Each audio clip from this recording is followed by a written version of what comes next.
Hello there, welcome back. So nothing crazy going on in this video. I'm just focusing on, again, working the shape of the mouth as well as creating some more spikes for the back part of the body. And right now I'm just manipulating the mouth. I added in another cut. And now I'm adding in some more loops for the nostril so I can sculpt it.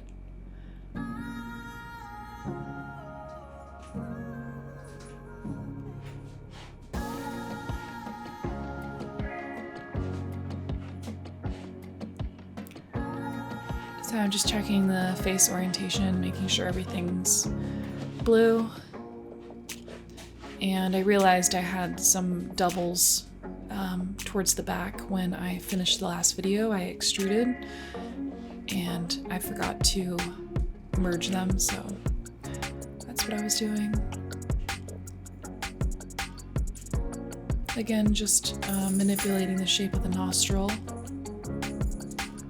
adding in some more geometry where it's needed.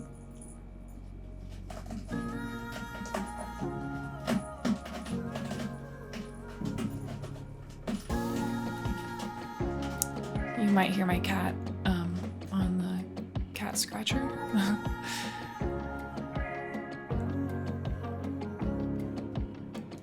Just adding in some supporting edges around the face and changing a little bit of the, or just rerouting some of the typology.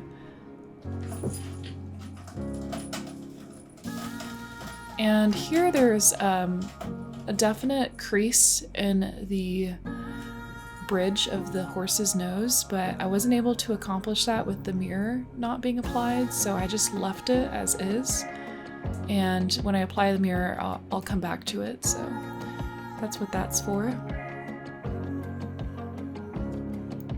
Again, just working the shape of the face. And I noticed that this bit was a little crunched, but I fix it eventually. And now I'm about to work the rear side of the horse. I wanted to make sure I had the shape the way I wanted it before I began extruding more parts of the fin.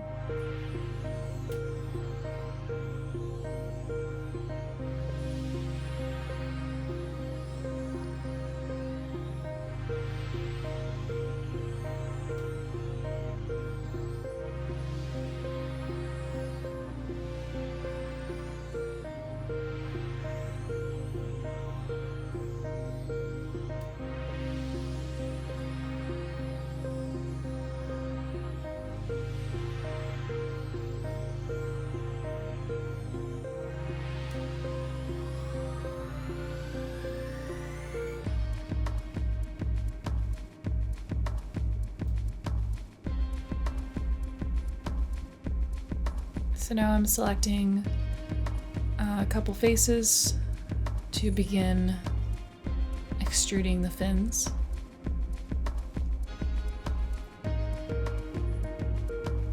All I'm doing is insetting with the boundary. I do end up changing it because I don't like the way it looks. I tried a couple methods in terms of shape and form, but I didn't want it to be too different from the front because I feel like it would have been too much going on in terms of looks and styles, so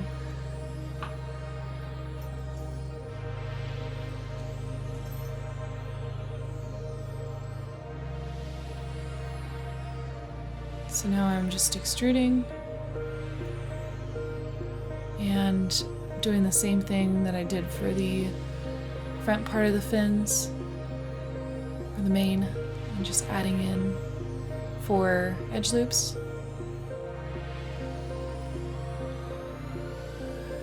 And now I'm going to select all the top faces so that way I can scale with proportional editing to give it some sort of shape.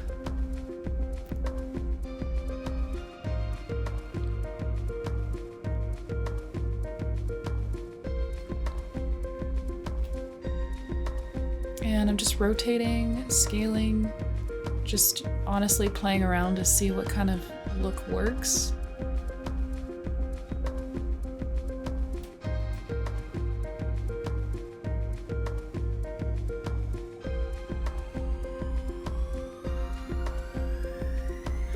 The only thing that I kind of forgot about was the mirror. It has clipping enabled, so I end up having to delete some of the fins because they're combined to the mirror. Or they're intersecting the other half of the mirror, so it's basically impossible to unsnap it, I realized. So you'll see that in a little bit. So now I'm just kind of cleaning things up with the smooth tool.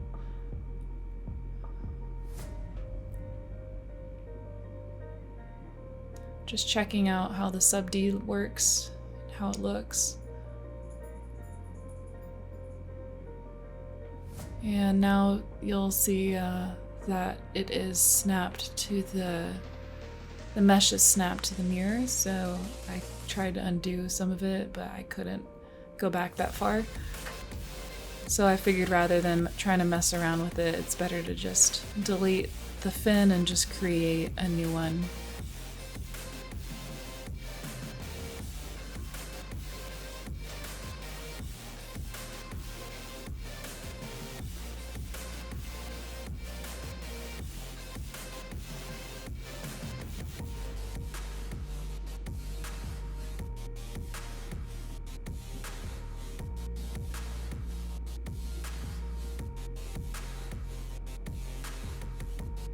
I found that the smooth tool really helps with smoothing out organic objects, so I'm really glad I started using or trying out different tools because I find it really works well with my workflow. So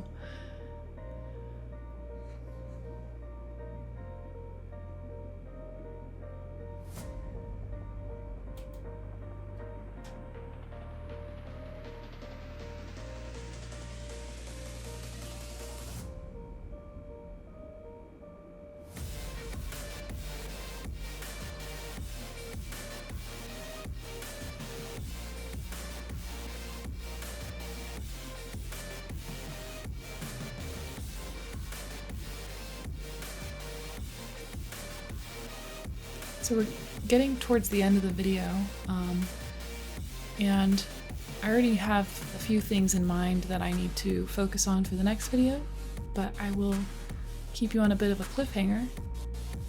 Hopefully you enjoyed seeing the process, and I will see you in the next video.